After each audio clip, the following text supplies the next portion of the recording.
Hi everyone, Eugene here at Panasonic Europe, and in this quick video tutorial I'd like to share with you 3 tips to getting the best autofocus performance out of your brand new LUMIX L10 camera.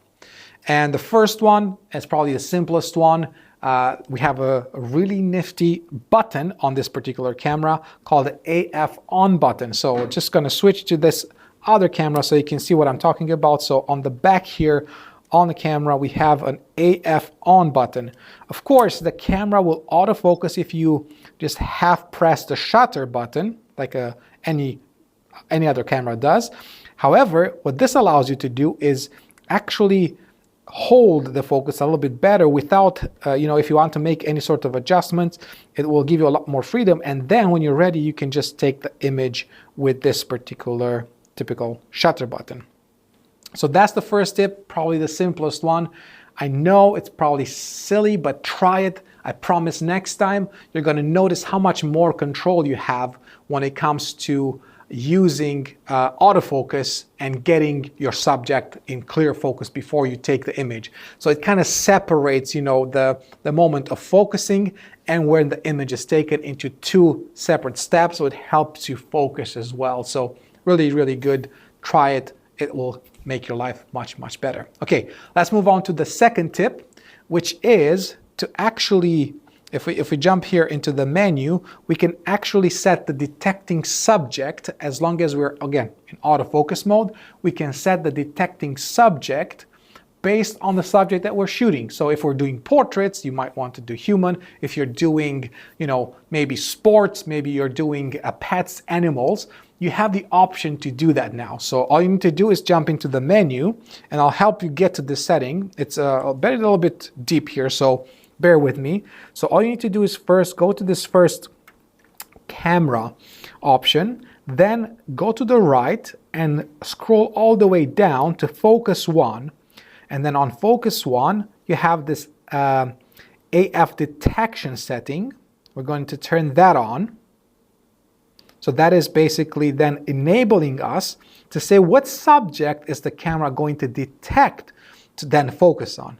And this is where we have the type of subject and then the detection mode. And really briefly, I'll give you an overview of what you see here. So like I said, you have human, animal, car, motorcycle or bike, train, and airplane. And then for all of these, if we go back, let's say to human, you go to detection mode, we even have even more details, such as focusing on the eye. If we want to focus on this is like the generic eye, face, body. Then you have the eye and face, and then you have urban sports, which is one of the most recent ones, where you have a lot of motion. It's sometimes difficult to find the eyes or the body, but a new algorithm that makes it really, really great. Okay.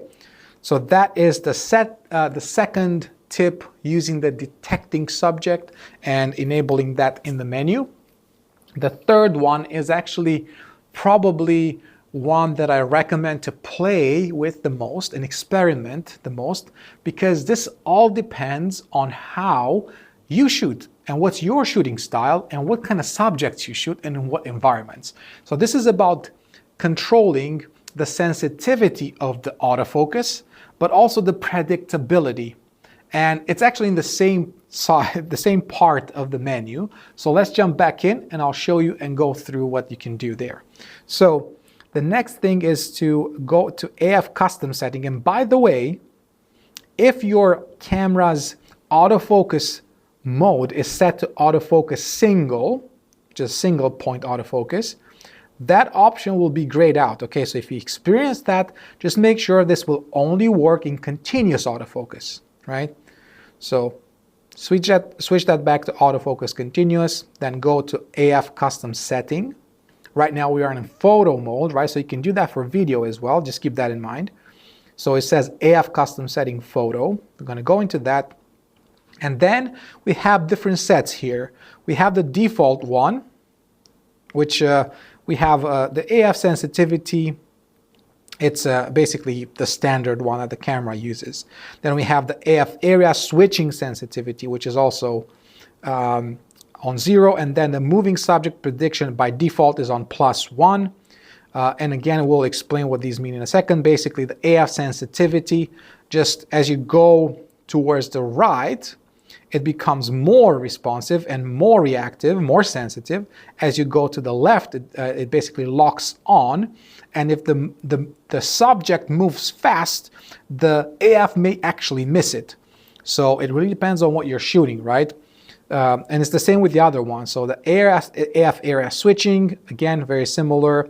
It's when you're switching the area, how long is it going to take to then acquire focus? And then moving subject, I think this is quite self-explanatory. This is about whether the subject is moving in a variable way, which is a bit more random, which is where you go to the right, or it's usually standing in the same place. So what we can do here is switch between set 1, which is what you saw there, set 2, which is already preset. You can see here situations where the subject moves at a constant speed in one direction, like train and airplane. So these are already preset. But what you can do, and then there's a third and a fourth, you can do for every single one of them and tweak them exactly how you want this, okay?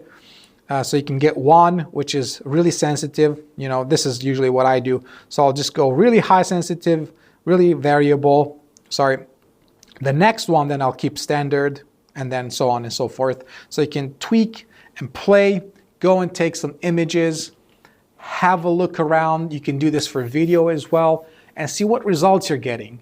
But again, as long as you combine the AF back button autofocus, you get the detecting subject, so you get the right thing to focus on. So if you're shooting, I don't know, you're outside, you're doing travel photography, you'd like to take photos of, I don't know, your spouse or your friends, then you use a human one, right? And then, depending on what you're doing, if you're dancing, if you're just walking around, play with that sensitivity, with that motion predictability, and you'll see how every single shot will be in focus, or at least most of the shots will be in focus, which is what we want. So hopefully this helps. Thanks so much for watching, and we'll see you in the next video. Bye-bye.